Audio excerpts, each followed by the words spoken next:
Hi guys, how you doing? Hello. Hey, good. Really good, thanks. How are Good. you? I'm just a little disclaimer to start. My son, my 1-year-old, starts nursery tomorrow, so I've got him today, and he's sat here. This is Hey. my first junket with him in the room. So if you see me just like looking over my shoulder, I'm not being rude. I'm just Oh, Oh, keeping an bless eye. him. Of what's his course. name? He's called Rudy. Hey, Is that Rudy. your first, Stefan? It is, yeah, it's my Oh, first. mate, Yeah, what journey you're on. yeah, it's an amazing, Mine was amazing 17 experience. last week. Really? Yeah. Gosh, I'm doing that thing where I'm trying to kind of live in the moment and not, but I'm kind of constantly thinking ahead, if that makes sense. I'm kind of constant, so I'm trying to take it all in. Soak it all in. Yeah. Soak it all in.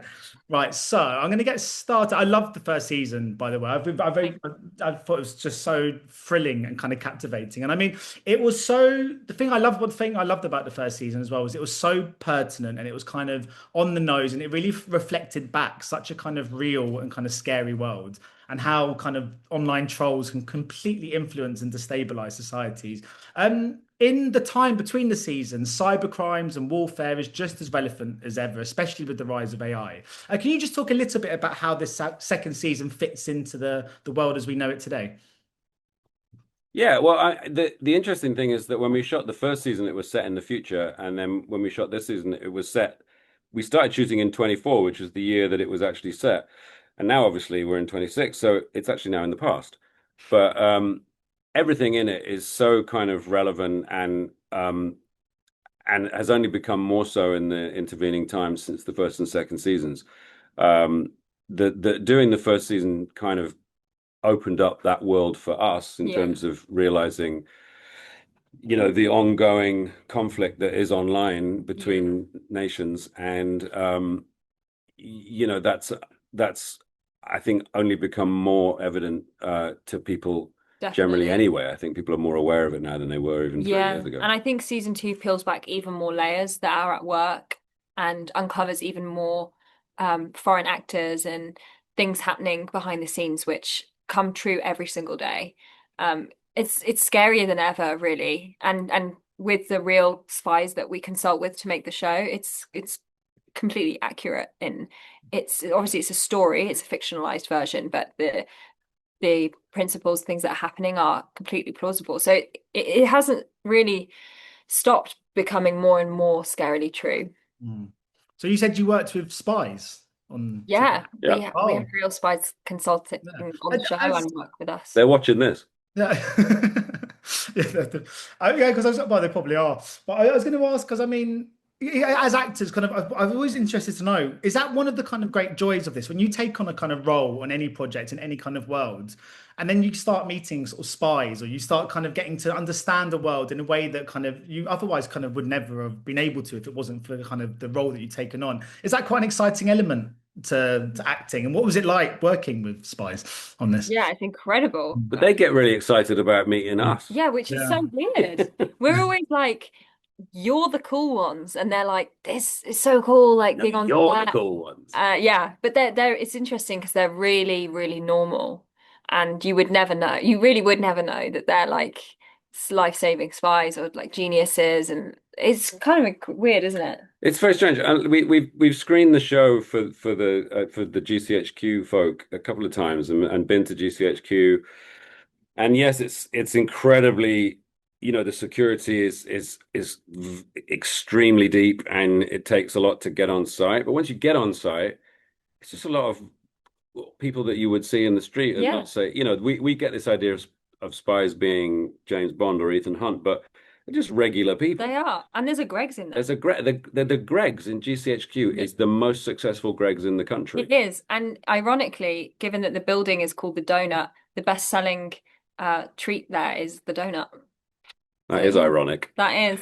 But there, you have to have high security clearance to work in Greggs at Yeah, we're GCHQ. not allowed in the Greg's because we're not vetted. No, So we weren't allowed in the Greg's.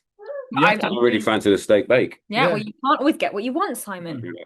You have to be vetted to get into a Greg's. This is, Yeah, yeah, yeah. yeah. I Wow. mean, you do generally. The Yeah. security at Greggs, the high street Greggs is it's extreme. That's true. I mean, I live in Tottenham and there's a Greg's at near Tottenham Hale Station and it's like round the clock security. Yeah. Yeah, there'd be high Yeah. level security and they're big, top clearance. They'll interview your son to check that you're not wrong. And Yeah.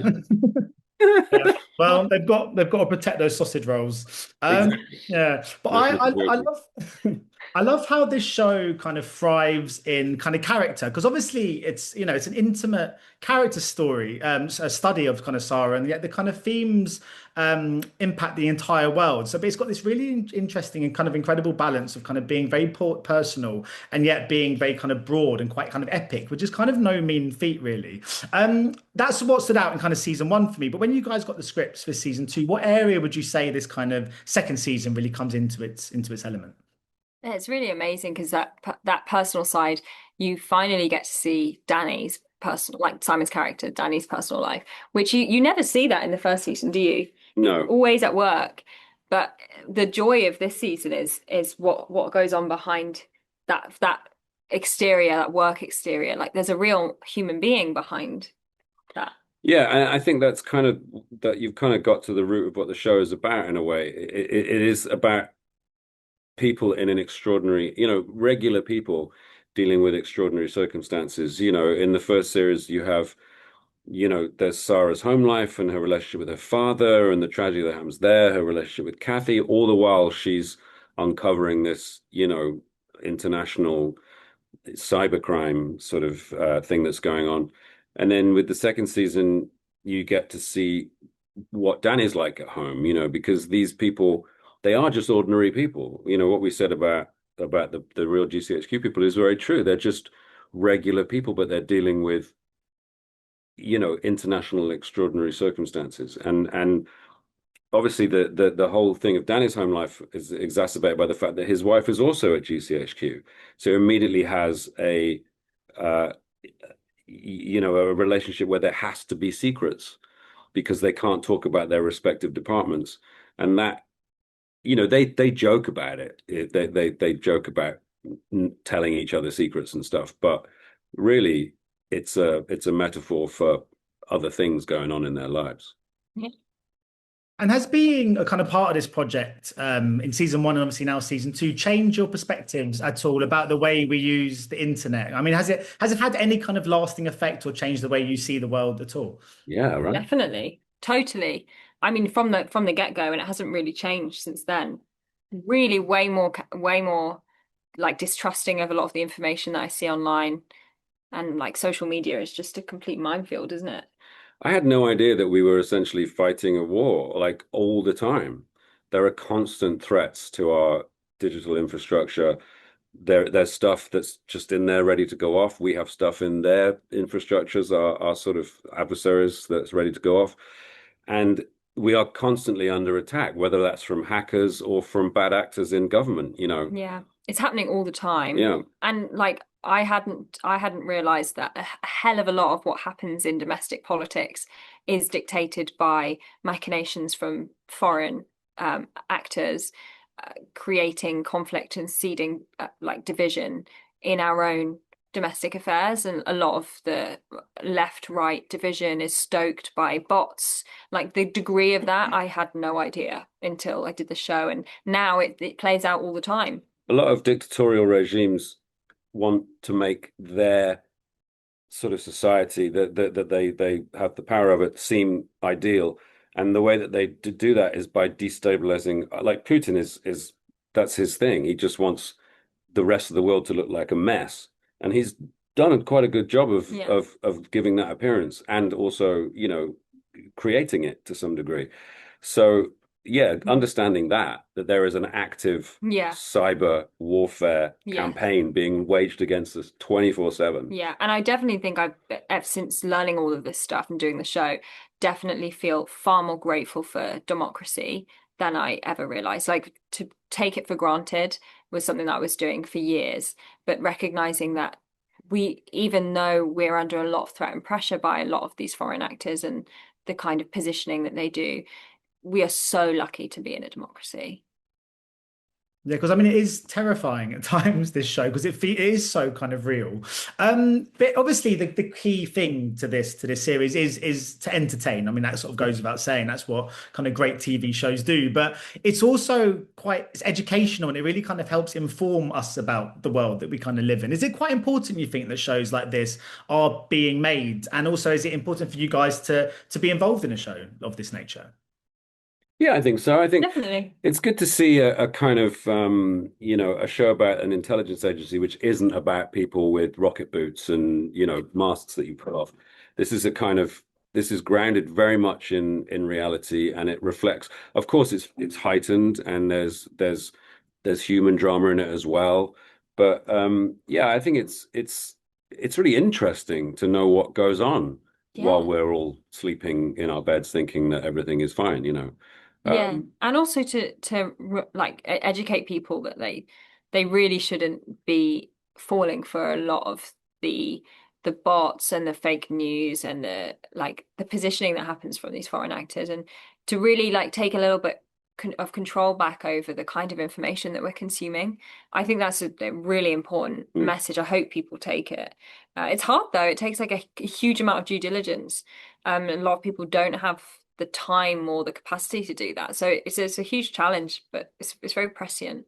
I certainly, I mean, I'm not, I stay away from social media apart from Instagram, but I'll sometimes read like threads, which is attached to my Instagram. And whenever I see like a really contentious statement, I just think bot, that's someone just causing trouble. Yeah. And I mean, because also, but the show doesn't dumb down for its viewer. I think the dialogue feels very authentic, and some of it kind of goes over my head, but that's kind of fine because I shouldn't have to have a full grasp on kind of coding and lingo. Goes over my head, I'm saying it. But it always feels kind of accessible at the same time. In regards to kind of performing the lines, did you both feel you had to get a deeper understanding of the material in order to speak through your characters' mouths? You did, didn't you? I think I did. It sort of depends. It's different for different characters, really, because your character is very much in a managerial position, whereas Yeah. Sarah's really problem solving on the ground. And so much of Danny's work is managing people and like broader, like zoomed out kind of problem solving, whereas Sarah's incredibly technical. So I think it's different depending on which character you're playing. I definitely felt like and especially in the first season, coming into it from no experience at all in this sector, I had to learn, and I learned a couple of programming languages so that I could at least understand like some of what was going on. And Sarah is a sort of a prodigy and a bit of a genius, so I felt like I had to learn at least a little bit so that I could kind of enter her universe and see how her mind works. That helped a lot. It definitely helped having done a whole previous season with the lingo and the jargon because there was like a lot of familiarity with the words because they can be really challenging. Yeah, sometimes I think when you get technical dialogue, when you're talking about coding or you're talking about, various levels of cybersecurity, you want to make sure you sound like you know what you're talking about. So you familiarize yourself with it to Yeah. the point of it becoming boring so that it can just trip off your tongue Yeah. very easily. And also overall the thing that you want to do is tell a story. Mhm. You don't want to bore people to death with things they don't understand. Like you're a carrier of meaning. So you want to make sure that the story is moving forward. And I think with season two, that's really like a massive strength of it, that the story really drives forward. Yes. But Simon, I was going to ask, what with this kind of Mission Impossible as well, you play roles who really know their way around a kind of computer and technology. Are you techie in real life? Are you good at kind of fixing things that need to be fixed? I love technology. I've always been a bit of a gadget head, but I can't profess to know how any of it works. I don't know how to. I could program the ZX80 to make a line repeat. That's as far as my coding went. Um, but But you're DJing. That's oh pretty yeah, techy. I'm pretty good on the CDJs. That's techie, isn't That's it? pretty techy. Um, but no, I mean the kind of level of knowledge that Danny and Benji have about these things, I'm very far away from. But I understand it, but I can't do it. Yeah. And Hannah, I was going to ask because there's a kind of underdog element, I think, in season one, where Sarah's quite young and new and kind of confronting such a kind of ginormous kind of situation that she has to tackle. Was it interesting to kind of play around on that theme? Because I guess going into season two, she comes into the show in a bit of a different place. Yeah, I love an underdog. Like as a character, it's really fun to play an underdog because you want to prove people wrong, and it's like almost there's instant drama to that because you've got people's expectations and you've got your like scope of what you're allowed to do and trying to stretch it. It's really fun, but she's definitely finding her feet in season two, and she's she's also got like a real focus as well, which it kind of like brings her story into like a very much a forwards drive, and she's focusing on her story with Vadim and trying to save him. But yeah, that she's never gonna not be an underdog in some way, because she is always going to be underestimated as a young woman, as a young brown woman, and it's really like it gives her a certain kind of satisfaction to prove people wrong.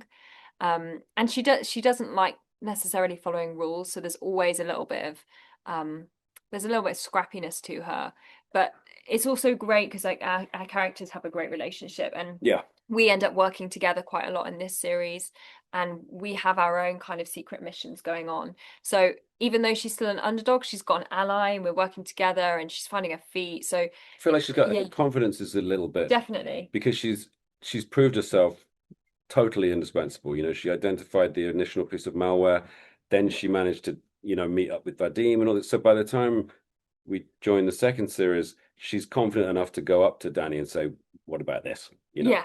And I think that's a cool little evolution, because it's not like she suddenly owns the place, but she's established herself, you Yeah. know, and Danny obviously thinks she's the bee's knees. So And yeah, Hannah, do you think that kind of reflects your journey as an actor to some degree? Because obviously in season one, you were kind of a relative kind of newcomer. Did you find stepping back onto set for season two was a bit of a different experience, perhaps without the kind of same nerves maybe as the first time? Because I Yeah, guess it may have felt a little definitely. less scary second It time was around. very different. Mm. And like you grow a lot on a job, and I grew a hell of a lot on the first season. And I mean, about an inch, wasn't this guy. The first season, it was my first big job. It was my first big job, and my definitely my first lead role. So it was a huge responsibility, and I was yeah, I was really kind of young and in yeah, you were quite sort of, you were an ingenue an in the ingenue. first series, and Peter Kosminski was always very careful about us making sure that that you were looked after, Yes, and not that you didn't make me laugh too me and much. Alex Jennings got told off for making a laugh. It's our first job. Yes, Um, very serious. but yeah, I was, it was very evident Yeah. season two, you just seemed so much more self-assured, And I was lucky enough off the, off the back of that beginning of my career to go and do loads of other work in between, which is really amazing. But it also gave me a lot more you confidence. And worked in Aldi, didn't you? fuck off. Yeah, stacking shelves, walking dogs, pulling pints. Yeah, no, I mean, like, it was just, yeah, my confidence grew, and I've learned a lot more being on lots of different sets and experiencing different work environments. Aldi was great. You were that, I did notice that Yeah, you were, grown up a bit. yeah, it didn't, you never once seemed overwhelmed in season one. You were always very assured, but it did feel like It was a hell of a it lot. was a new Yeah, yeah, thing. yeah. It was a lot. And This I one you were like, well, whatever. whatever. Yeah. Tell me when it's my line. No, kidding. But I definitely felt more more like self-assured myself. So yes, there is a parallel in our growth with me and the character. And I treasure that because I love her to bits.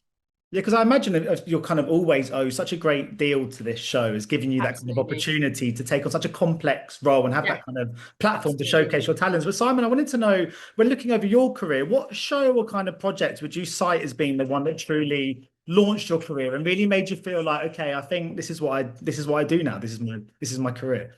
I think probably if in the UK it was Spaced, just because, and we're sitting in the very building where we screened the first episode in 1999.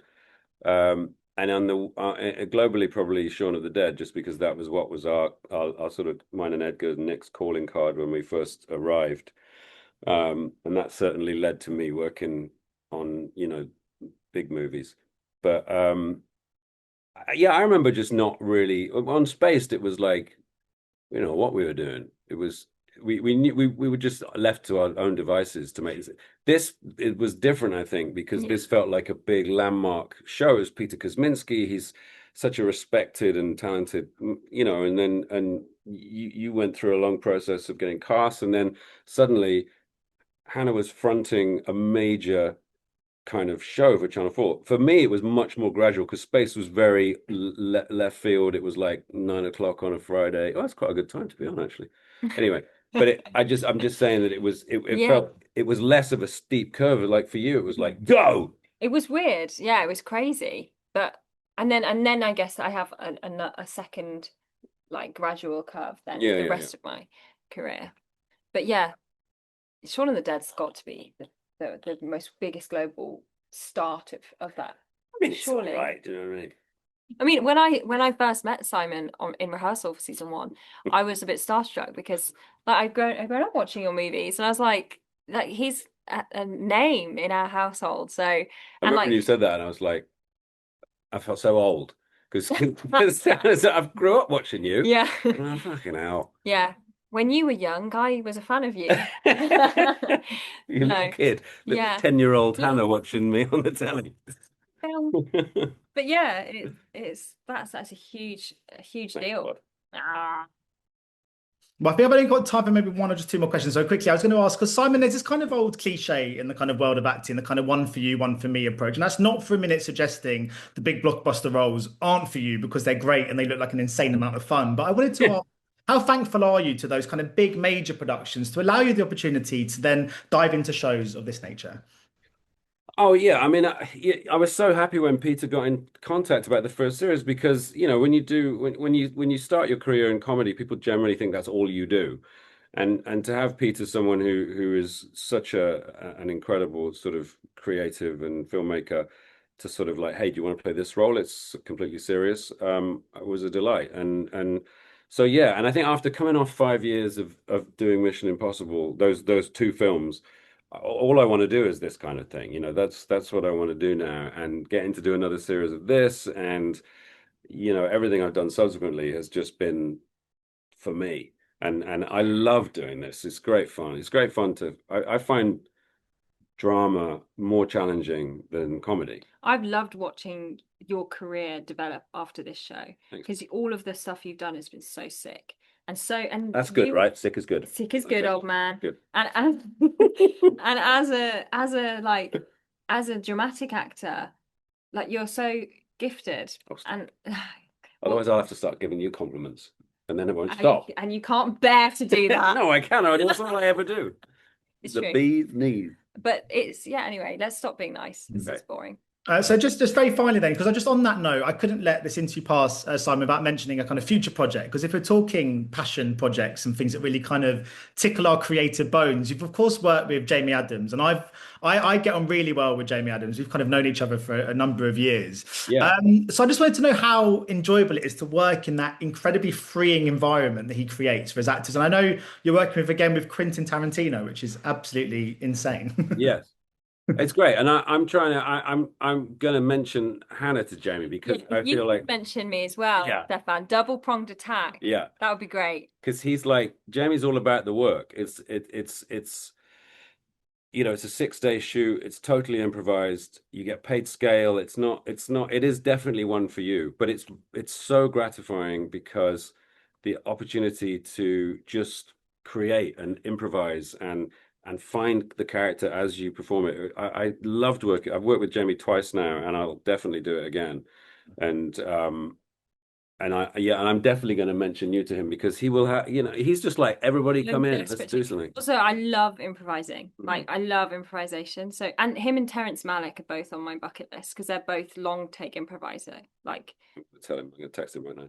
You fucking better. Yeah. I'm joking. Oh, I think you'd be great with him, Hannah, because I think one thing he tries to do, he works with people who just, I think, naturally just are charismatic and nice and easy to chatty. And you seem like a really great character. So I think he'd love to work with you. And Jamie's funny because he's like this little kind of like little Welsh guy with a beard who sort of wouldn't say boo to a goose and only eats chicken. And yet he's just this he facilitates. Like Quentin's gone back and worked with him again, and done a film. Well, QT, whatever. And that's because he had such a good time working on it. That's lovely. Just as an actor. Yeah. I think I can't wait to be on set with you all. Yeah. I think that's all I've got time for. Just before, 1 second, Rudy. Just one last thing. What is your Greg's order? I was going to ask that at the beginning, but I thought I'd save it for the end. When you go to Greg's, what's your Oh, order? great question. Greg's. Oh, I like a steak bake. Picnic. I like a sausage roll. With a vegan sausage roll. I go for a sausage roll. Yeah, open-minded sausage roll. And or a yum yum. I love a yum yum. What's a yum yum? Oh, that's like a donut. A like donut long in donut. it. Yeah, long donut. I like the steak bake because it's like there's a rich gravy in there Yeah, it's good. with a flaky pastry. Oh, It's a good mix. delish. Yeah. I just I think that is literally I've got time for, but I think yum yum is my favorite named food in the world. Yum yum. Yeah. It's so Does to the what it point. does on the tin. Yeah, it really is. What's that? Anyway, I could speak about Greg's for another 10 or 15 minutes, so I should probably go now because I've used up my time. But thank you so much for chatting to me today. It's been a real Stefan, pleasure. nice to see you. Rudy. Cheers. Congrats on fatherhood. Enjoy. I'll show you. There he Have a is. look at him. Hey, He's real. Hi, Rudy. Hi, Rudy. Look at him. He's just reading a There we book. go. yeah. He's gonna be a I genius. just thought I'd show you him so you know I wasn't just kind of completely making him up. But anyway, cheers. Thanks so much, All right, guys. mate. Take care, Stefan. Yeah. Bye. Bye-bye. Ladies and gentlemen, you're watching Hey You Guys! Hey, you guys! Hey you guys! Hey, that's what they all say. Hey, you guys.